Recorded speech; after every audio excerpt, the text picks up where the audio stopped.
Hi friends, 10th class social studies third lesson reading ఉత్పత్తి ఉపాధి.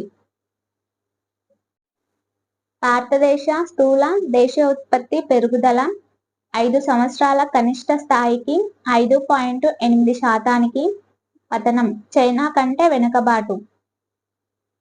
మే 31న విడుదలైన అధికారిక సమాచారం ప్రకారం వ్యవసాయ రంగంలో మరియు ఉత్పాదక రంగాలలో తగిన స్థాయిలో ఉత్పత్తి లేకపోవడం వల్ల జనవరి-మార్చి 2018-19 నాటికి శాతానికి భారతదేశ ఆర్థిక వృద్ధి రేటు 5.8%కి తగ్గిపోయింది. 2014-15 నుండి స్థూల దేశీయ ఉత్పత్తి పెరుగుదల బాగా తగ్గింది. దీనికి ముందు 2013-14లో ఇది 6.4%గా ఉంది. ది హిందూ. ఇటువంటి వార్తాపత్రిక కథనాలను మీరు చదివి ఉంటారు. పైన చర్చించిన స్థూల దేశీయ ఉత్పత్తి అనగానేమి? భారత ఆర్థిక వ్యవస్థలోని వివిధ రంగాలతో దీనికి గల సంబంధం ఏమిటి? ఇప్పుడు దీని గురించి అర్థం చేసుకుందాము. ఆర్థిక వ్యవస్థలోని రంగాలు. ప్రజలు తమ జీవనోపాధి కోసం రకరకాల పనులను చేపట్టడం గురించి 8-9 తరగతులలోని కొన్ని అధ్యాయాలలో చర్చిద్దాము. ఈ పనులను ప్రధానంగా 3 రంగాలుగా విభజిస్తారు. అవి: 1. ఉత్పత్తి ప్రక్రియలో ప్రకృతి ప్రధాన పాత్ర వహించే వ్యవసాయము, మత్స్య పరిశ్రమ, అటవీ గనులకు సంబంధించిన పనులు.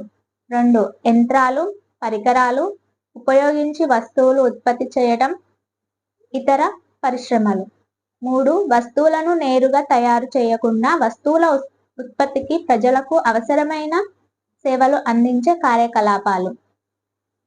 వీటిలో తేడాలను మరోసారి గుర్తు చేసుకుందాము. దిగువ తెలిపిన వివిధ వృత్తుల వారిని వ్యవసాయం, పరిశ్రమ, సేవా రంగాల కింద వర్గీకరించండి.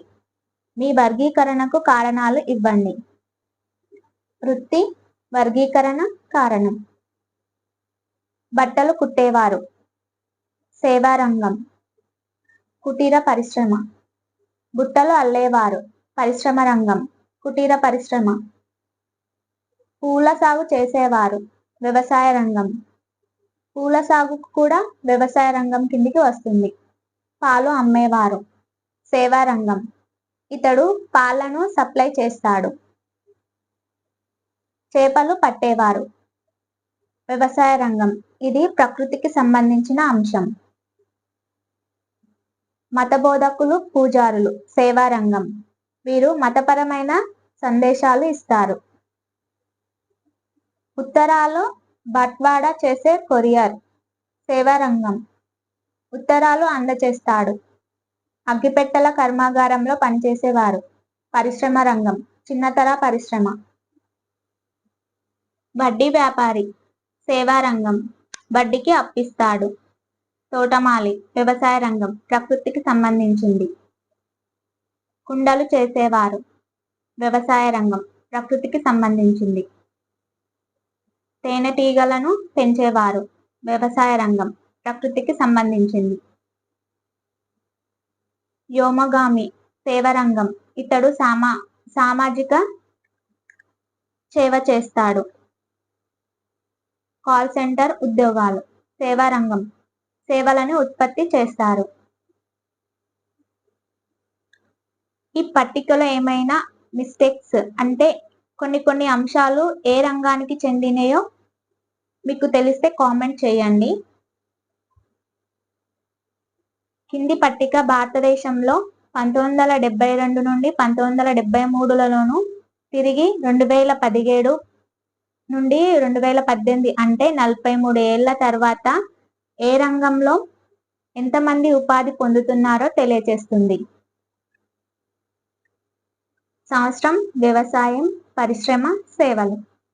1972 నుండి 1973 వరకు వ్యవసాయ రంగంలో 74%, పరిశ్రమలో 11%, సేవా రంగంలో 15%.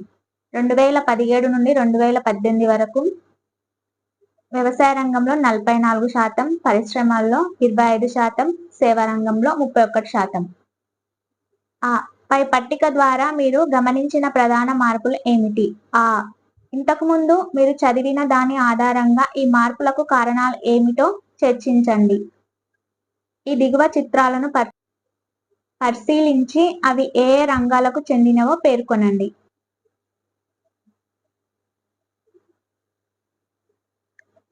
స్థూల దేశీయోత్పత్తి. 2 కుటుంబాలు ఉన్నాయనుకుందాము. ఒకటి ధనిక కుటుంబం, రెండవది పేద కుటుంబం.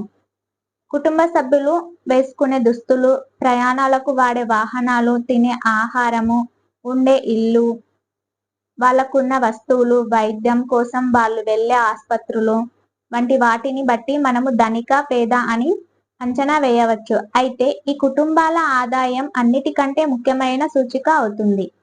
దేశ ఆదాయాన్ని లెక్కగట్టడానికి దేశంలో అంతిమ ఉత్పత్తి అయిన మొత్తం వస్తు సేవల విలువను తీసుకుంటాము. ఈ విలువకు ఉపయోగించే సాంకేతిక పదం స్థూల దేశీయోత్పత్తి, గ్రాస్ డొమెస్టిక్ ప్రొడక్ట్, GDP.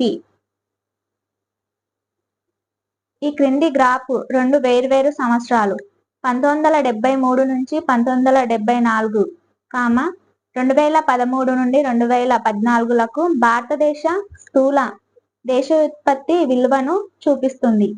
3 రంగాలలో మొత్తం ఉత్పత్తి పెరిగిన తీరును మీరు చూడవచ్చు. గ్రాఫ్ 1. వ్యవసాయం, పరిశ్రమలు, సేవా రంగాల వారీగా స్థూల దేశీయోత్పత్తి. గ్రాఫ్ చూసి ఈ ప్రశ్నలకు జవాబులు ఇవ్వండి. 1973 నుండి 1974లలో అధిక ఉత్పత్తి ఉన్న రంగం ఏది? 2013-14లో అధిక ఉత్పత్తి ఉన్న రంగం ఏది? ఖాళీని పూరించండి. 1973-74, 2013-14 సంవత్సరాల మధ్య భారతదేశంలో మొత్తం వస్తు సేవల ఉత్పత్తి సుమారుగా రేట్లు పెరిగింది. 1973, 74 మరియు 2013-14 సంవత్సరాల యొక్క స్థూల దేశీయ ఉత్పత్తులను పోల్చటానికి అనువుగా 2013-14 యొక్క సమాచారం సర్దుబాటు చేయబడినది. అనగా 2 ఆర్థిక సంవత్సరాల సమాచారం మూల సంవత్సర ధరలతో చూపించడం జరిగింది.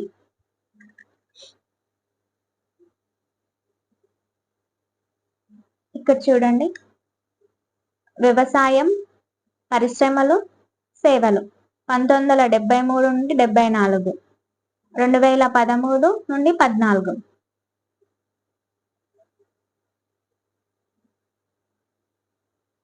పంతొమ్మిది 73-74లో వ్యవసాయము ఎంత ఉందో చూడండి. 2,45,479. నెక్స్ట్ పరిశ్రమలు 1,05,575. సేవా రంగం 2,59,509. ఈ ఇయర్లో ఎక్కువ ఏది ఉంది చూడండి. సేవా రంగం ఎక్కువ ఉంది. నెక్స్ట్ 2013-14లో వ్యవసాయము, పరిశ్రమలు, సేవలు. స్థూల దేశీయ ఉత్పత్తిని ఎలా అంచనా వేస్తాము? పై రంగాలలో ఆర్థిక కార్యకలాపాలు చేపట్టే ప్రజలు చాలా పెద్ద మొత్తంలో వస్తువులు, సేవలను ఉత్పత్తి చేస్తారు. ప్రతి రంగంలోనూ ఎంత మొత్తం వస్తువు, సేవలు ఉత్పత్తి అవుతున్నాయన్నది మనము తెలుసుకోవాలి. కొన్ని వేలాది వస్తువులు, సేవలను అంచనా వేయడం అసాధ్యమైన పని అని మీకు అనిపించవచ్చు. ఈ పని చాలా పెద్దదే కాకుండా కార్లు, కంప్యూటర్లు, మొబైల్ ఫోన్ను, సేవలు, బుట్టలు, కుండలను జోడించటం ఎలా వీలవుతుందని మీరు ఆశ్చర్యపడవచ్చు. ఇదంతా అర్థం లేనిదిగా ఉంటుంది. మీ ఆలోచన సరైనదే. ఈ సమస్యలను అధిగమించడానికి ఆర్థికవేత్తలు అంతిమ ఉత్పత్తి అయిన వాటి సంఖ్యను కాకుండా ఆయా వస్తువులు, సేవల విలువలను జోడించాలని సూచిస్తారు. ఉదాహరణకు 10,000 కిలోల వడ్లను కిలో 25 రూపాయలకు అమ్మితే ఆ వడ్ల విలువ మొత్తం 2,50,000 రూపాయలు. కొబ్బరికాయకు 10 రూపాయల చొప్పున 5,000 కొబ్బరికాయల విలువ 50,000 రూపాయలు అవుతుంది. ఉత్పత్తి అయిన అమ్మిన ప్రతి వస్తువును సేవను లెక్కించటం అవసరమా? వస్తువులు సేవల మొత్తం విలువను ఎలా అంచనా వేస్తాము? ఉదాహరణకు ఒక రైతు ఒక రైస్ మిల్లర్కు కిలో 25 రూపాయల చొప్పున వడ్లు అమ్మిందని అనుకుందాము. ఆమె మొత్తం 100 కిలోలు అమ్మింది. ఆమె విత్తనాలు ఏవి కొనాల్సి రాలేదని అనుకుందాము.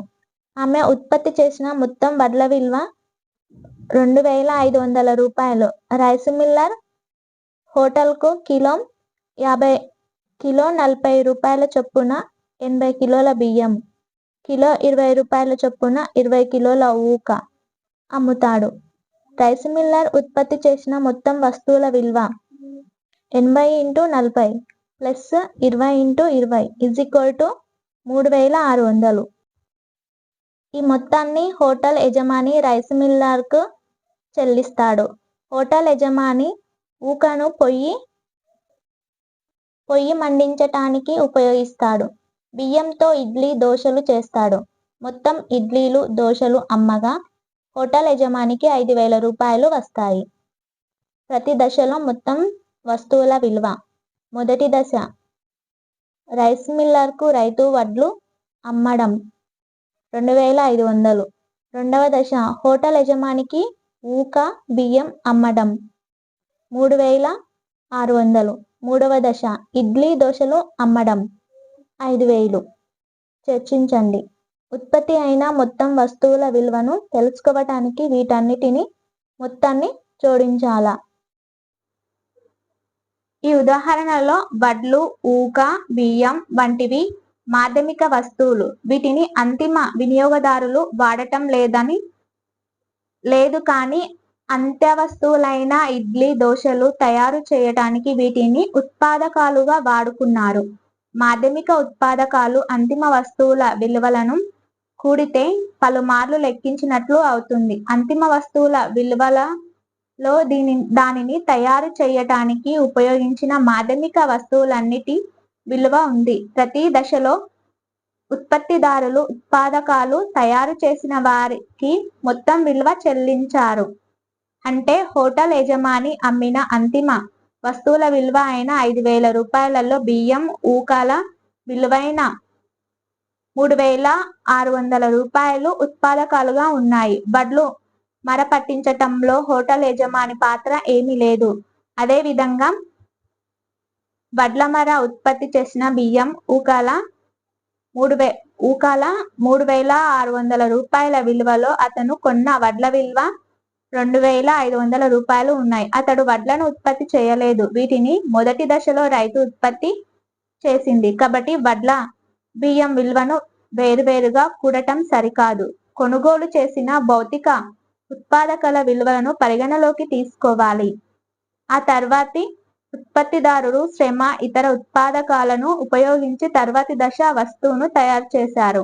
ఇది ఇప్పటికే ఉన్న విలువకు అదనంగా జోడించినట్లు ఉన్నాయి. ఇతర వస్తువుల తయారీకి ఉపయోగించినట్లయితే అది అంతిమ వస్తువు అవుతుంది. పై ఉదాహరణలో రైతు కుటుంబ వినియోగానికి బియ్యం తీసుకొని ఉన్నట్లయితే అది అంతిమ వస్తువు అవుతుంది. ఇడ్లీ, దోశలను కుటుంబం తమ వినియోగానికి తయారు చేసుకుంటుంది. ఇవి అమ్మే వస్తువులు కావు.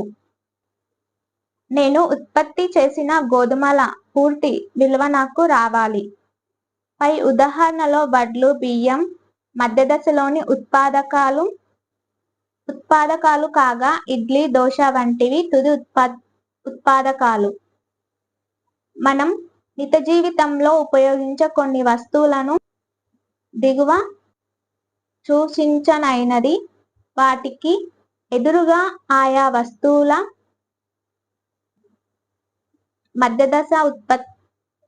మధ్యదశ ఉత్పాదకాలను రాయండి. తుది ఉత్పాదకాలు, మధ్యదశ ఉత్పాదకాలు. నోట్ పుస్తకం, paper, car, engine, computer, CBUS, ప్రతి దశలోనూ జోడించబడిన అదనపు విలువను మాత్రమే తీసుకోవటం మరొక పద్ధతి. దీనికి వస్తువుల అమ్మకం విలువలో అంతకు ముందు వేరే వ్యక్తి ఉత్పత్తి చేసిన భౌతిక ఉత్పాదకాల విలువను తీసేయాలి. పై ఉదాహరణ ద్వారా ఉత్పత్తిదారులు జోడించిన అదనపు విలువ ఎంతో తెలుసుకుందాము.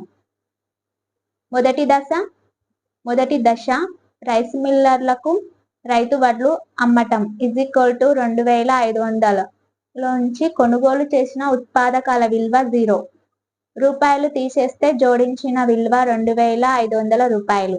రెండవ దశ హోటల్ యజమానికి ఊకా బియ్యం అమ్మటం =3600 లోంచి కొనుగోలు చేసిన ఉత్పాదకాల విలువ 2500 తీసేస్తే జోడించిన విలువ 1100 రూపాయలు. మూడవ దశ ఇడ్లీ దోశల అమ్మకం =5000 లోంచి కొనుగోలు చేసిన విలువ 3600 తీసేస్తే జోడించిన విలువ 1400 రూపాయలు.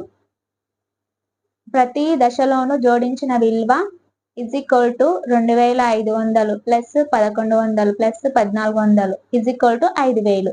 చర్చించండి. రెండు పద్ధతులలోనూ ఒకే సమాధానం ఎందుకు వచ్చింది? డాక్టర్లు, ఉపాధ్యాయులు, లాయర్లు, బ్యాంకు ఉద్యోగులు, ఐటీ రంగాల వారు సేవలను అందిస్తున్నారు. కానీ వాళ్ళు ఎలాంటి భౌతిక వస్తువులను ఉత్పత్తి చేయరు. ఎలా వాళ్ళ సేవలను స్థూల దేశీయ ఉత్పత్తిలో విలీనం చేయాలి?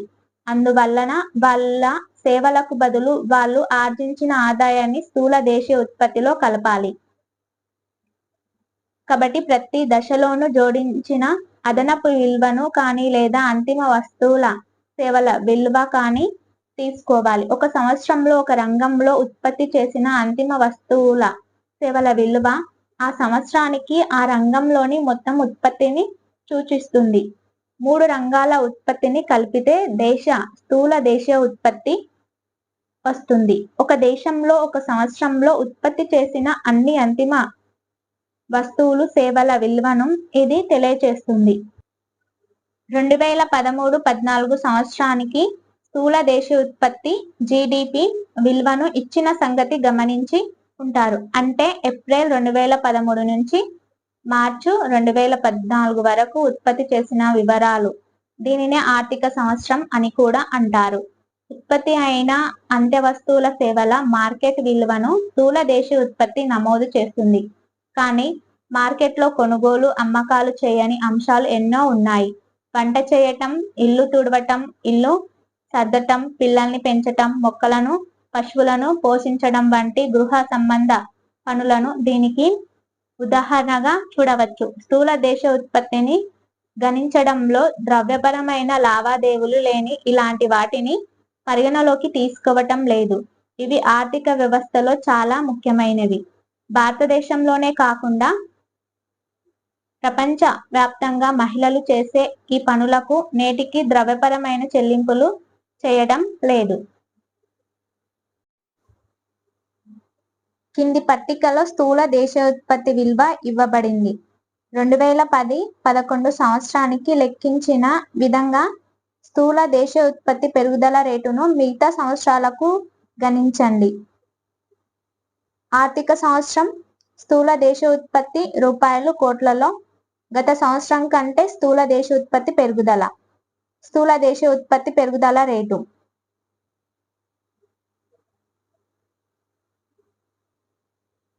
రంగాల ప్రాముఖ్యతలో మార్పు. ఉత్పత్తి చేసిన వస్తువులు, సేవల విలువ, ఉపాధి. ప్రతి సంవత్సరం వస్తువుల సేవల ఉత్పత్తి పెరుగుతుండటంతో స్థూల దేశీయ ఉత్పత్తి ఎలా పెరుగుతుందో మనకు తెలుసు. ఈ పెరుగుదల ఎలా జరిగింది? దేనివల్ల స్థూల దేశీయ ఉత్పత్తిలో ఎక్కువగా వృద్ధి కనబడింది అనేది తెలుసుకోవటం ముఖ్యం. ప్రస్తుతం అభివృద్ధి చెందినవిగా పరిగణించబడుతున్న దేశాల అభివృద్ధి తొలి దశల్లో వ్యవసాయం, దాని అనుబంధ రంగాలు వాటి స్థూల దేశీయ ఉత్పత్తి పెరుగుదలకు అధికంగా దోహదం చేశాయి. సాగు పద్ధతులు మారుతూ వ్యవసాయం వృద్ధి చెందటంతో మునుపటి కంటే ఎక్కువ ఆహారం ఉత్పత్తి అవుతుంది. అవసరమైన ఆహారాన్ని కొంతమంది రైతులు ఉత్పత్తి చేయటంతో చాలా మంది ఇతర పనులు చేపట్టసాగారు. వృత్తి పనివాళ్ళు, వ్యాపారులు పెరగసాగారు. కొనుగోలు, అమ్మకాలు ఎన్నో రెట్లు పెరగటంతో వస్తువులు సేవలకు డిమాండ్ మరింత పెరగసాగింది. అంతేకాకుండా పాలకులు పరిపాలనకు సైన్యానికి చాలా మందిని నియమించసాగారు. అయితే ఈ దశలో మొత్తం మీద ఉత్పత్తి అయిన వస్తువులలో ఎక్కువగా వ్యవసాయము, అనుబంధ రంగాలకు చెందినవే చాలా మందికి ఈ రంగాలలోనే ఉపాధి లభించేది. ఇంతకు ముందు తరగతులలో పారిశ్రామిక విప్లవం గురించి మీరు చదివినది మరోసారి గుర్తు చేసుకోండి. కొత్త ఉత్పత్తి విధానాలు రావటంతో కర్మాగారాలు ఏర్పడి విస్తరించసాగాయి. ఇంతకు ముందు వ్యవసాయ క్షేత్రాలలో పనిచేసిన వాళ్ళు ఇప్పుడు పెద్ద సంఖ్యలో కర్మాగారాలలో పనిచేస్తున్నారు. ప్రజలు ఎక్కువ వస్తువులను వినియోగిస్తున్నారు. కర్మాగారాలలో చౌక ధరలకు పెద్ద ఎత్తున వస్తువులు ఉత్పత్తి కావటంతో ఇవి ప్రపంచవ్యాప్తంగా అన్ని మార్కెట్లకు చేరాయి. ఈ దేశాలలో మొత్తం ఉత్పత్తి చేసే వస్తువులు, సేవల దృష్ట్యా కల్పించిన ఉపాధి దృష్ట్యా పారిశ్రామిక ఉత్పత్తి ప్రాముఖ్యతను సంతరించుకుంది. ఈ విధంగా కాలక్రమేణా పరిస్థితులు మారాయి. అంటే రంగాల ప్రాముఖ్యత మారింది. పారిశ్రామిక రంగం ప్రధాన రంగం అయ్యింది. ఉత్పత్తి ఉపాధుల దృష్ట్యా వ్యవసాయ రంగం క్షీణించింది. గత 50 సంవత్సరాలలో అభివృద్ధి చెందిన దేశాలలో పారిశ్రామిక రంగం నుంచి సేవల రంగానికి ప్రాధాన్యత మారుతుంది. మొత్తం ఉత్పత్తిలో సేవా రంగం ప్రముఖ స్థానంలో ఉంది. పనిచేసే వాళ్ళల్లో కూడా ఇప్పుడు ఎక్కువ మంది సేవల రంగంలో ఉపాధి పొందుతున్నారు. ఉత్పాదక కార్యకలాపాలలో అధిక భాగం ఇప్పుడు వస్తువుల ఉత్పత్తి కాకుండా సేవలు అందించటంలో ఉన్నాయి. అన్ని అభివృద్ధి చెందిన దేశాలలో ఇదే తీరు కనబడుతుంది. భారతదేశంలో కూడా ఇలాగే జరుగుతుందా లేక భిన్నంగా ఉందా? తర్వాత పేజీలో ఇచ్చిన గ్రాఫ్ 2లోని పైచార్టులు చూడండి. 1973 నుండి 74, 2013 నుండి 14 ఆర్థిక సంవత్సరాలలో స్థూల దేశ ఉత్పత్తిలో వివిధ రంగాల వాటాను ఇవి తెలియచేస్తాయి. ఇంతకు ముందు పట్టికలో ఉన్న గణాంకాలే ఈ చిత్రాలలో శాతాలుగా ఉన్నాయి. మొత్తం వృత్తం ఆ సంవత్సరంలోని స్థూల దేశ ఉత్పత్తిని సూచిస్తుంది. వ్యవసాయము, పరిశ్రమలు, సేవలు అనే 3 రంగాల ఉత్పత్తి కలిపితే స్థూల దేశ ఉత్పత్తి వస్తుంది. సేవలలో తిరిగి 3 రకాలుగా ఉన్నాయి. సేవలలో రకాలు: ప్రజా, సామాజిక, వ్యక్తిగత సేవలు. ప్రభుత్వ పాలనా యంత్రాంగం, దేశ రక్షణ, విద్య, వైద్యము, పశువైద్య కార్యకలాపాలు, ప్రసార మాధ్యమాలు, గ్రంథాలయాలు, పురాతన దస్తావేజుల నిర్వహణ, మ్యూజియం, ఇతర సాంస్కృతిక కార్యకలాపాలు వంటివి. ఆర్థిక బీమా, స్థిరాస్తి సేవలు. బ్యాంకులు, పోస్టాఫీస్, పొదుపు ఖాతాలు, బ్యాంకులు కాని ఆర్థిక కంపెనీ, జీవిత బీమా, సాధారణ బీమా సంస్థలు, భవన విక్రయ కంపెనీలు, దళారుల సేవలు వంటివి. వ్యాపారం, హోటళ్లు, రవాణా, ప్రసారాలు. అభ్యాసం: వ్యాపారం, హోటళ్లు, రవాణా, ప్రసారాలకు కొన్ని ఉదాహరణలు పేర్కొనండి. గ్రాఫ్ 2 స్థూల దేశ ఉత్పత్తిలో వివిధ రంగాల వాటా. 1973, 1974 వరకు. వ్యవసాయము, పరిశ్రమలు, వ్యాపారము, హోటల్, రవాణా, ప్రసారాలు. ఆర్థిక బీమా, స్థిరాస్తి, ప్రజా, సామాజిక, వ్యక్తిగత సేవలు. ఈ సంవత్సరంలో వ్యవసాయము 43%, పరిశ్రమలు 22%, వ్యాపారము, హోటల్, రవాణా, ప్రసారాలు 15%, ఆర్థిక బీమా, స్థిరాస్తి 8%, ప్రజా, సామాజిక, వ్యక్తిగత సేవలు 12%. 2015-16 సంవత్సరంలో వ్యవసాయము 19%, పరిశ్రమలు 28%, వ్యాపారము, హోటల్, రవాణా, ప్రసారాలు 19%, ఆర్థిక బీమా, స్థిర ఆస్తి 22%, ప్రజా, సామాజిక, వ్యక్తిగత సేవలు 12%.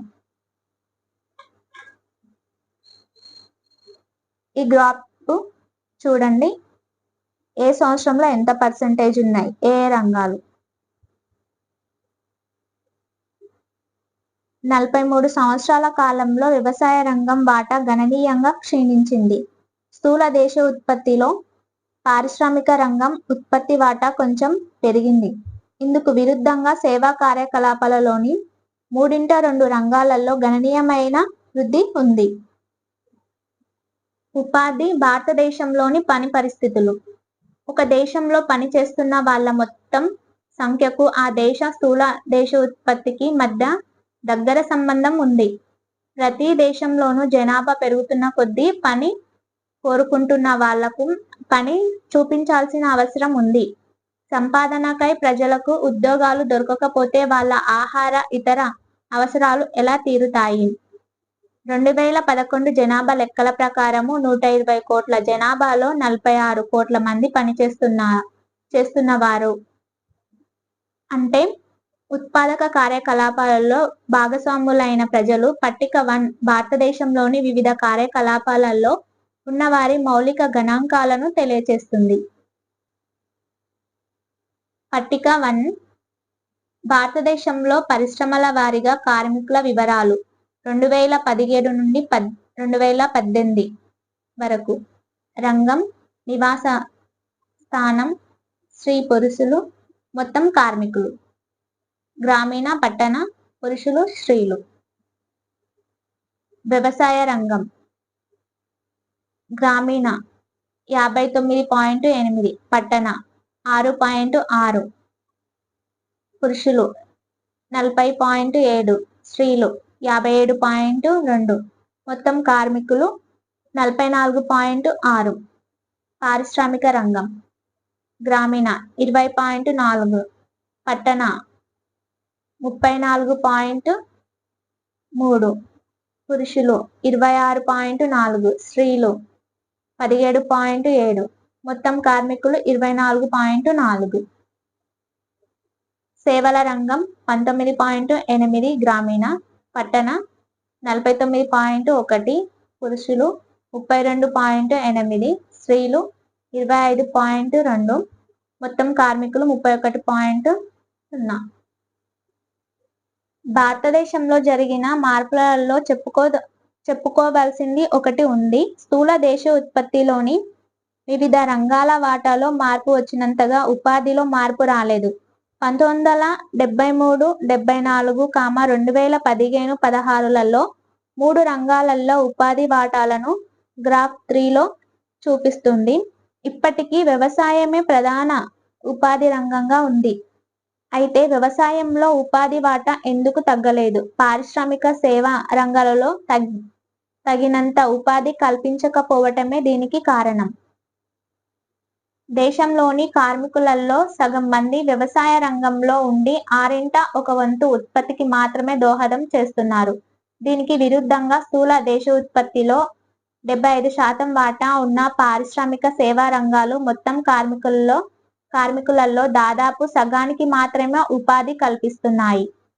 వ్యవసాయంలో ఉన్న కార్మికులు వాళ్ళు ఉత్పత్తి చేయగలిగినంతగా చేయటం లేదని అనుకోవాలా? పట్టిక 1ని జాగ్రత్తగా అధ్యయనం చేసి కింది ప్రశ్నలకు సమాధానాలు ఇవ్వండి. వ్యవసాయ రంగంలోని అత్యధిక మంది కార్మికులు డాష్లో నివసిస్తున్నారు. చాలా మంది పనివారు వ్యవసాయ రంగంలో ఉత్పత్తి పొందుతున్నారు. కొద్దిమంది పనివారు పారిశ్రామిక రంగంలో ఉపాధి పొందుతున్నారు. 90% కంటే అధికంగా పట్టణ ప్రాంత పనివారు రంగాలలో ఉపాధి పొందుతున్నారు. స్త్రీ పురుషుల నిష్పత్తి పోలిస్తే స్త్రీలు రంగాలలో కొద్ది శాతం మాత్రమే ఉపాధి పొందుతున్నారు. దీనితో వ్యవసాయంలో అవసరమైన దానికంటే ఎక్కువ మంది ఉన్నారని అర్థమవుతుంది. వ్యవసాయం నుంచి కొంతమంది తరలిపోయిన ఉత్పత్తి ప్రభావితం కాదు. ఇలా వ్యవసాయ రంగంలో అవసరమైన దానికంటే ఎక్కువ మంది పనిచేస్తున్నారు. దీనినే ప్రచ్ఛన్న నిరుద్యోగం అంటారు. ఉదాహరణకు గాయత్రి అనే చిన్న రైతును తీసుకుందాము. ఆమెకు 5 ఎకరాల వర్షాధార భూమి ఉంది. ఆమె జొన్న, కందులు వంటి పంటలు పండిస్తుంది. కుటుంబంలోని 5గురు సభ్యులు సంవత్సరమంతా అందులోనే పనిచేస్తారు. కారణం వాళ్లకు చేయటానికి వేరే పని లేదు. వారి శ్రమ విభజించబడుతుంది. అందరూ ఏదో ఒక పని చేస్తున్నారు. కానీ ఎవరికి పూర్తి పని లేదు. అల్ప ఉపాధి అంటే ఇదే. అందరూ పని చేస్తున్నట్టు ఉంటుంది కానీ ఎవరికి తమ పూర్తి సామర్థ్యానికి తగినట్టుగా పని ఉండటం లేదు. పని లేక నిరుద్యోగిగా ఉంటే అది కనబడుతుంది. కానీ ఈ రకమైన అల్ప ఉపాధి ఎవరికి కనబడదు. ఒక భూస్వామి ఈ కుటుంబంలోని ఒకరిద్దరిని తన భూమిలో పనిచేయటానికి పెట్టుకున్నాడని అనుకుందాం. దీనివల్ల గాయత్రి కుటుంబానికి కూలి ద్వారా అదనపు ఆదాయం సమకూరుతుంది. వాళ్ళకున్న తక్కువ భూమిలో 5-6గురు పని చేయవలసిన అవసరం లేదు. కాబట్టి ఇద్దరు వేరే పనికి వెళ్ళటం వల్ల ఉత్పత్తి దెబ్బతినదు. పై ఉదాహరణలో ఇద్దరు పరిశ్రమలలో పనిచేయటానికి కూడా వెళ్ళి ఉండవచ్చు. దీనివల్ల కూడా వ్యవసాయ ఉత్పత్తి తగ్గకుండా గాయత్రి కుటుంబం అదనపు ఆదాయం పొందవచ్చు. భారతదేశంలో గాయత్రి లాంటి రైతులు లక్షల సంఖ్యలో ఉన్నారు. దీని అర్థం వ్యవసాయ రంగం నుంచి చాలా మంది వెళ్ళిపోయి వేరే రంగాల్లో పనిచేస్తున్నప్పటికీ వ్యవసాయ ఉత్పత్తి తగ్గదు. ఇతర పని చేపట్టే సభ్యుల ద్వారా కుటుంబం మొత్తం ఆదాయం పెరుగుతుంది. ఈ రకమైన అల్ప ఉపాధి ఇతర రంగాలలో కూడా ఉండవచ్చు. ఉదాహరణకు పట్టణ ప్రాంతాలలో సేవా రంగంలో రోజు కూలి కోసం వెతుక్కునే వాళ్ళు వేలాదిగా ఉన్నారు. వీళ్ళు రంగులు వేయటం, నీటి పంపుల పని, మరమ్మతులు చేయటం వంటి పనులు చేస్తారు. వీళ్ళల్లో చాలా మందికి ప్రతిరోజు పని దొరకదు. అదేవిధంగా సేవా రంగంలో బజారులో బల్ల మీద సరుకులు అమ్ముకునే వాళ్ళను చూస్తూ ఉంటాము. గ్రాఫ్ 3 3 రంగాల్లో ఉపాధి వాటా. 1973-74 సంవత్సరంలో వ్యవసాయము 74%, పరిశ్రమలు 11%, సేవలు 15%. 2017-18 సంవత్సరంలో వ్యవసాయం 44%, పరిశ్రమలు 25%, సేవలు 31%. వీళ్ళు రోజంతా కష్టపడిన సంపాదన చాలా తక్కువగా ఉంటుంది. దీనికంటే మంచి అవకాశాలు లేనందున వీళ్ళు ఈ పనులు చేస్తున్నారు. గ్రాఫ్ 4 3 రంగాలలో స్థూల దేశీయ ఉత్పత్తి జీడిపి వాటా. 1973-74 సంవత్సరంలో వ్యవసాయము 43%, పరిశ్రమలు 22%, సేవలు 35%. 2015-16 సంవత్సరంలో వ్యవసాయము 19%, పరిశ్రమలు 28%, సేవలు 53%. ఇచ్చిన పై చార్టులు చూసి కింది పట్టిక నింపండి.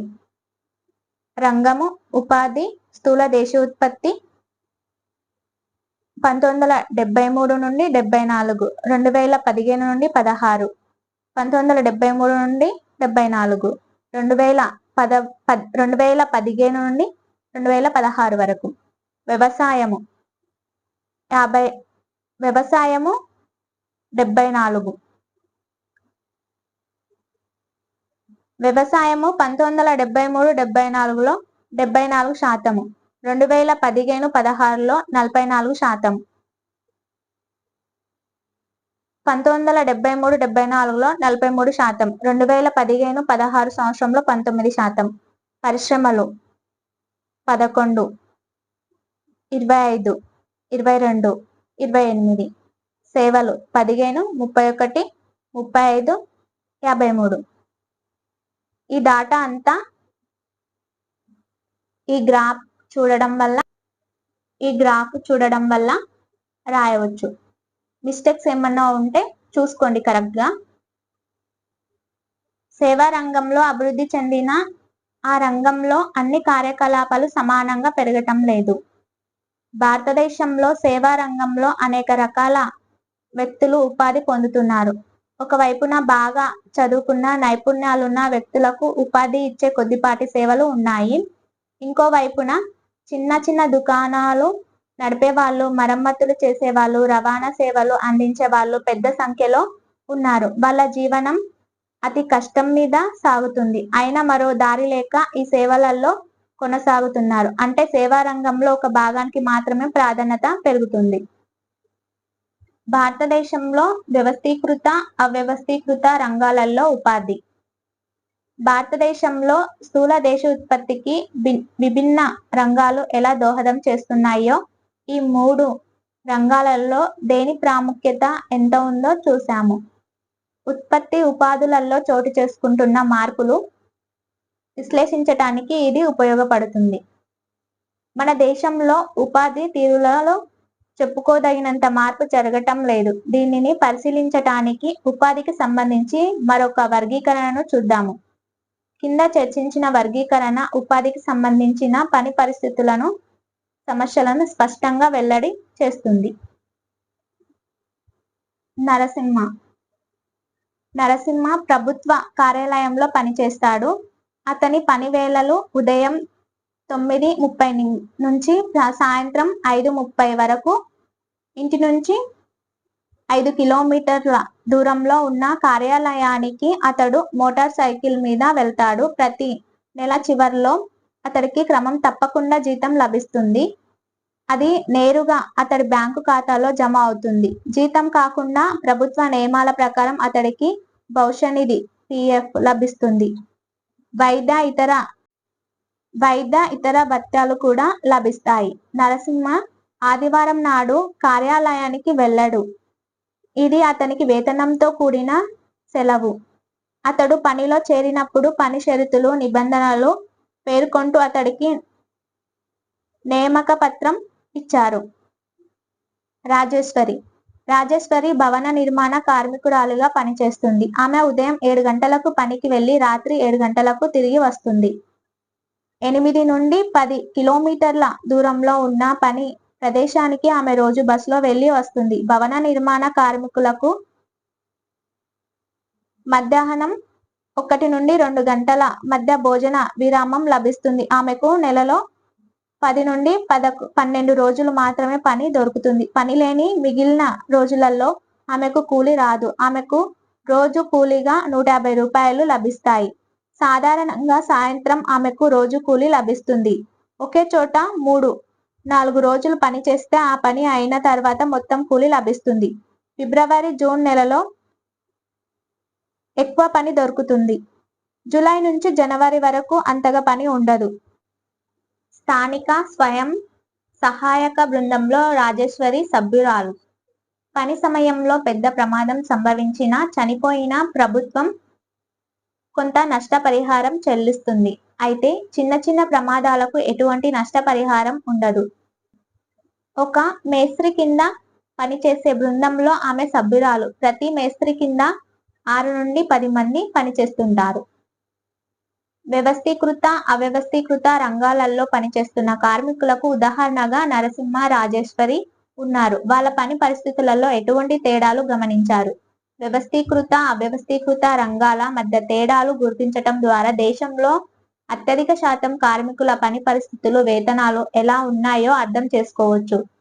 92% కార్మికులు అవ్యవస్థీకృత రంగంలో పనిచేస్తుండగా కేవలం 8% మంది మాత్రమే వ్యవస్థీకృత రంగంలో పనిచేస్తున్నారు. ఉపాధి షరతులు ఉండి నమ్మకంగా పని ఉండే ప్రదేశాలు లేదా వ్యాపారాలను వ్యవస్థీకృత రంగంగా వ్యవహరిస్తారు. ఇవి ప్రభుత్వం వద్ద నమోదు చేసుకొని ఉంటాయి. కాబట్టి కర్మాగారాల చట్టం, కనీస వేతన చట్టం, దుకాణాలు, సంస్థల చట్టం వంటి వాటిలో ఉన్న ప్రభుత్వ నియమ నిబంధనలను ఇవి అనుసరిస్తాయి. కొన్ని క్రమబద్ధ ప్రక్రియలు, విధానాలు ఉండటం వల్ల కూడా వీటిని వ్యవస్థీకృత రంగం అంటారు. వ్యవస్థీకృత రంగంలోని కార్మికులకు ఉద్యోగ భద్రత ఉంటుంది. వాళ్ళు రోజుల్లో నిర్ధారిత గంటలు మాత్రమే పని చేయాల్సి ఉంటుంది. అంతకంటే ఎక్కువ పనిచేస్తే యజమాని అదనపు వేతనం చెల్లించాలి. అంతేకాకుండా జీతంతో కూడిన సెలవులలో వేతనం, భవిష్యనిధి వంటి అనేక ఇతర ప్రయోజనాలు వాళ్లకు ఉంటాయి. వాళ్లకు వైద్య ప్రయోజనాలు కూడా అందించాలి. చట్టం ప్రకారం యజమానులు భద్రతతో కూడిన పని వాతావరణం, తాగునీరు వంటి సదుపాయాలు కల్పించాలి. ఈ కార్మికులు పదవి విరమణ పొందిన తర్వాత పింఛన్ కూడా పొందుతారు. ప్రభుత్వం, కంపెనీలు, పెద్ద సంస్థలలో పనిచేసే వాళ్ళు వ్యవస్థీకృత రంగంలోకి వస్తారు. అవ్యవస్థీకృత రంగంలో చిన్న చిన్న సంస్థలు అక్కడక్కడ ఉంటాయి. ఇవి సాధారణంగా ప్రభుత్వ నియంత్రణలో ఉండవు. నియమ నిబంధనలు ఉంటాయి కానీ వీటిని అనుసరించేలా చూసేవాళ్ళు ఉండరు. ఉద్యోగులకు జీతం తక్కువ, భద్రత కూడా ఉండదు. ఎక్కువ పనికి ఎక్కువ వేతనం, ఆర్జిత సెలవులు, అనారోగ్యమప్పుడు సెలవులు వంటివి కూడా ఉండవు. ఏ కారణం లేకుండా ఉద్యోగస్తులను మానుకోమనవచ్చు. పని తక్కువగా ఉండే కొన్ని కాలాల్లో కొంతమందిని పని మానిపించవచ్చు. ఇది మారుతున్న మార్కెట్, ఉపాధి కల్పిస్తున్న వాళ్ళ మానసిక స్థాయిపై చాలా ఆధారపడి ఉంటుంది. పైన పేర్కొన్నవే కాకుండా సేవా రంగంలో స్వయం ఉపాధి పొందుతున్న వాళ్ళు పెద్ద సంఖ్యలో ఉన్నారు. కార్మికులలో సగం శాతం స్వయం ఉపాధి పొందుతున్న వారే. బజారులలో వస్తువులు అమ్ముతూ, చిన్న చిన్న మరమ్మతులు చేస్తూ, వీధులు తిరిగి అమ్ముతూ వీళ్ళు మీకు అంతటా కనిపిస్తారు. అదే విధంగా రైతులు కూడా ఎక్కువగా స్వయం ఉపాధి పొందుతూ కావలసినప్పుడు కూలీలను పిలుస్తారు. వ్యవస్థీకృత రంగంలోని ఉద్యోగులను అందరూ కోరుకుంటారు. కానీ ఈ రంగంలోని ఉపాధి అవకాశాలు చాలా నిదానంగా పెరుగుతున్నాయి. ఫలితంగా అధిక శాతం కార్మికులకు చాలా తక్కువ వేతనానికి అవ్యవస్థీకృత ఉద్యోగాలు తప్పించి మరో దారి లేదు. వీళ్ళు తరచు దోపిడీకి గురవుతుంటారు. వీళ్లకు న్యాయమైన వేతనం చెల్లించబడదు. వీళ్ళ సంపాదన చాలా తక్కువ, అది కూడా క్రమం తప్పకుండా ఉండదు. వ్యవస్థీకృత రంగంలోని కార్మికుల ఉద్యోగులు పోవటం కూడా సాధారణంగా చూస్తూ ఉంటాము. ఫలితంగా వీళ్ళు కూడా తక్కువ వేతనానికి అవ్యవస్థీకృత రంగంలో పనిచేయాల్సి ఉంటుంది. అంటే మరింత పని అవసరంతో పాటు అవ్యవస్థీకృత రంగంలోని కార్మికులకు రక్షణ, మద్దతు అవసరము. రక్షణ అవసరమైన ఈ అవ్యవస్థీకృత కార్మికులు ఎవరు? గ్రామీణ ప్రాంతాలలో వీళ్ళు భూమి లేని వ్యవసాయ కూలీలు, చిన్నకారు రైతులు, కౌలుదారులు, చేనేత, కమ్మరం, వడ్రంగం, కంసాలి వంటి చేతివృత్తుల వాళ్ళు. భారతదేశంలోని గ్రామీణ ప్రాంతంలోని 80% కుటుంబాలు చిన్నకారు రైతుల కిందకు వస్తాయి. ఇటువంటి రైతులకు సకాలంలో విత్తనాలు, వ్యవసాయ ఉత్పాదకాలు, రుణ సదుపాయాలు, నిల్వ సౌకర్యాలు, విక్రయ కేంద్రాలు వంటి వాటి ద్వారా మద్దతు అందించాలి. వ్యవసాయ కూలీలకు కనీస కూలీ, తగినంత పని అందాలి. పట్టణ ప్రాంతాలలో చిన్న తరహా పరిశ్రమలు, భవన నిర్మాణం, వ్యాపారము, రవాణా వంటి వాటిలో రోజువారీ కూలీలు, బజారులో అమ్మకాలు చేసేవాళ్ళు, బరువులు మోసేవాళ్ళు, చిత్తు కాగితాలు ఏరేవాళ్ళు, బట్టలు కుట్టేవాళ్ళు అవ్యవస్థీకృత రంగ కార్మికులు అవుతారు. ముడి సరుకుల కొనుగోలులకు, ఉత్పత్తులు అమ్ముకోవడానికి చిన్న తరహా పరిశ్రమలకు కూడా ప్రభుత్వ మద్దతు కావాలి. పట్టణ, గ్రామీణ ప్రాంతాలలోని రోజువారీ కూలీలకు రక్షణ కావాలి. షెడ్యూల్డ్ కులాలు, తెగలు, వెనుకబడిన తరగతులకు చెందిన అధిక శాతం కార్మికులు వ్యవస్థీకృత రంగంలో ఉన్నారు. ఈ వర్గాలకు చెందిన మహిళల పరిస్థితి మరింత దారుణంగా ఉంటుంది. పని సరిగ్గా దొరకకపోవటం, తక్కువ వేతనం ఉండటమే కాకుండా ఈ కార్మికులు సామాజిక వివక్షతకు కూడా లోనవుతారు. కాబట్టి ఆర్థిక, సామాజిక అభివృద్ధికి అవ్యవస్థీకృత రంగ కార్మికులకు రక్షణ, మద్దతు అవసరము. ఈ రంగాలలో వస్తువుల, సేవల ఉత్పత్తి, ఉపాధులను పరిశీలిద్దాము. వ్యవస్థీకృత రంగం కూడా ఉత్పత్తికి దోహదం చేస్తుంది. 2004-2005 సంవత్సరంలో మొత్తం కార్మికులలో 92% మంది అవ్యవస్థీకృత రంగంలో ఉండగా మొత్తం ఉత్పత్తిలో సగానికి దోహదం చేశారు. అంటే దీని అర్థం కేవలం 8% కార్మికులు భద్రతతో కూడిన మంచి ఉద్యోగం ఉండి మొత్తం వస్తువులు, సేవలలో 50% ఉత్పత్తికి దోహదం చేశారు. ఇటువంటి కంపెనీల ఉత్పత్తులు, సేవలకు మంచి మార్కెట్ ఉంది. కానీ చాలా కొద్ది మందికే మంచి జీతంతో కూడిన ఉపాధి కల్పిస్తున్నాయి. ఇది తీవ్ర అసమానతలతో ఉన్న పరిస్థితి. మిగిలిన వాళ్ళు తక్కువ వేతనంతో భద్రత లేని ఉద్యోగులు చేస్తున్నారు, లేదా స్వయం ఉపాధిలో ఉన్నారు, లేదా నిరుద్యోగులుగా ఉన్నారు. పట్టిక 2. వ్యవస్థీకృత, అవ్యవస్థీకృత రంగాల పాత్ర. రంగం వాటా మొత్తంలో శాతం. ఉపాధి స్థూల దేశీయ ఉత్పత్తి. వ్యవస్థీకృత ఉపాధి 8, స్థూల దేశీయ ఉత్పత్తి 50, అవ్యవస్థీకృత ఉపాధిలో 92, స్థూల దేశీయ ఉత్పత్తి 50, మొత్తం 100. ఉపాధి అవకాశాలు పరిస్థితులు మెరుగుపడటం ఎలా? పైన పేర్కొన్న వారిలో చాలా మంది పరిశ్రమలు సేవా రంగంలో మంచి ఉద్యోగం పొంది ఉండాల్సింది, కానీ ఇలా జరగలేదు. పరిశ్రమలు సేవలలో ఉత్పత్తి పెరిగింది, కానీ దానికి తగినట్టుగా ఉపాధి పెరగలేదు. అధిక శాతం మంది వ్యవస్థీకృత రంగంలో పని దొరకని స్థితిలో ఉన్నారు. ఉత్పత్తిలో పెరుగుదల వల్ల కార్మికులలో 8% మంది మాత్రమే ప్రయోజనం పొందుతున్నారు. మరి ప్రజలందరికీ ఉపాధి అవకాశాలు పెంచటం ఎలా? కొన్ని మార్గాలను చూద్దాము. 5 ఎకరాల వర్షాధార భూమి ఉన్న గాయత్రి ఉదాహరణ తీసుకుందాము. ప్రభుత్వం ఖర్చు పెట్టడం ద్వారా కానీ లేక బ్యాంకులు రుణాలు ఇవ్వటం ద్వారా కానీ గాయత్రి తన భూమికి సాగునీరు అందించటానికి బావి తవ్వగలదు. ఈ సాగునీటి ద్వారా గాయత్రి తన భూమిలో 2వ పంటగా గోధుమ సాగు చేయగలుగుతుంది. 2.5 ఎకరాల 1 హెక్టారు గోధుమ పంటలో విత్తటం, నీళ్లు పెట్టటం, ఎరువులు చల్లటం, కోత కోయటం వంటి అన్ని పనులు కలిపి 2 వ్యక్తులకు 50 రోజుల పాటు పని దొరుకుతుంది. అంటే ఆమెకున్న భూమిలో మరో 2కి ఉపాధి దొరుకుతుంది.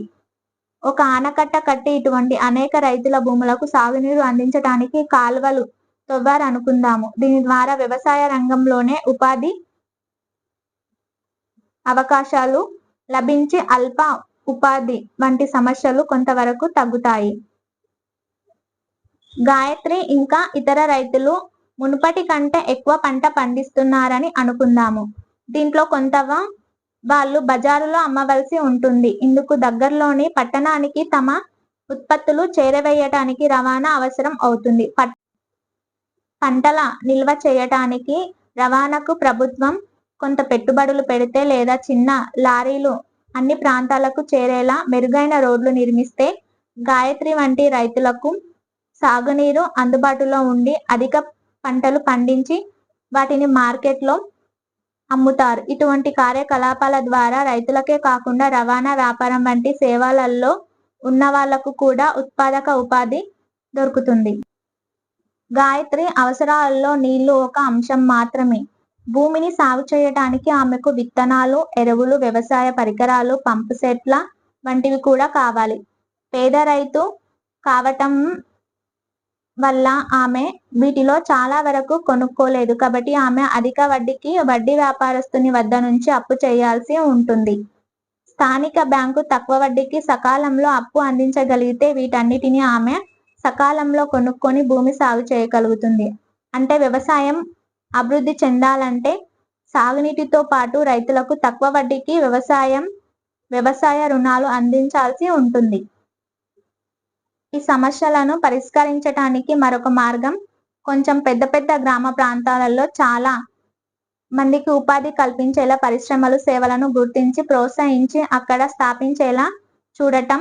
ఉదాహరణకు చాలా మంది రైతులు తృణధాన్యాలు, చిరుధాన్యాలు పండించాలని అనుకోవచ్చు. వీటిని కొనుగోలు చేసి పిండి పట్టించి పట్టణ ప్రాంతాలలో అమ్మటానికి పిండి మర స్థాపించటం ఒక ఉదాహరణ. కోల్డ్ స్టోరేజ్ సదుపాయం కల్పిస్తే మిరప, ఉల్లి వంటి ఉత్పత్తులను రైతులు నిల్వ చేసుకొని మంచి ధర వచ్చినప్పుడు అమ్ముకోగలుగుతారు. అడవి ప్రాంతాలకు దగ్గరగా ఉన్న గ్రామాలలో తేనె సేకరణ కేంద్రాలు ప్రారంభిస్తే అడవులలో సేకరించిన తేనె అక్కడ అమ్ముతారు. టమాటా, మిరప, మామిడి, వడ్లు, కందులు, పళ్ళు వంటి వ్యవసాయ ఉత్పత్తులు, కూరగాయల ప్రాసెసింగ్కు పరిశ్రమలు స్థాపించవచ్చు.